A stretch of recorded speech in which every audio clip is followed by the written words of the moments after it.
नाम अशरफ आसमी एडवोकेट आपकी खिदमत में हाज़िर है। नाज़रीन करम, गैर कानूनी बेदखली एक्ट 2005 में कोगनाइजेंस ऑफेंस लेने के लिए ये 5 चीज़ें मद्देनज़र रखना ज़रूरी हैं।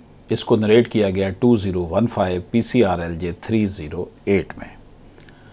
नाज़रीन करम, पहला पॉइंट तो यह है कि क्या मुद्दई मुतनाज़ा जायदाद पर कानूनी तौर पर काबज़ था, क्या वाकई पहले कब्ज़ा उसके पास था जो मुद्दई है, प्लेंटिफ है, पिटिशनर है। दूसरी बात यह, क्या मुद्दई को गैर कानूनी तौर पर ज़बरदस्ती बेदखल किया गया था, तो क्या मुद्दई को निकाला गया था, वहाँ पे डिस्पोजेस किया गया था फोर्स के ज़रिए या कोई जैली डॉक्यूमेंट्स के ज़रिए, कोई ऐसा काम। तीसरा पॉइंट इसमें मोहतरम यह है कि क्या मुतनाज़ा जायदाद में मुल्ज़म का कोई टाइटल ना था, यानी कि जो जायदाद थी क्या मुल्ज़म उसमें कोई मालक या कोई ऐसा कोई मसला तो नहीं था।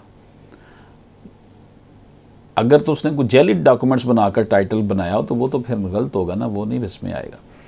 क्या मुल्ज़म का तल्लक कब्ज़ा ग्रुप से था, तो ये साबित करना कि ये और पहले भी कब्ज़ा कर चुके हैं, ये भी साबित किया जाएगा क्योंकि ये कब्ज़ा ग्रुपों के ख़िलाफ़ बनाया गया था।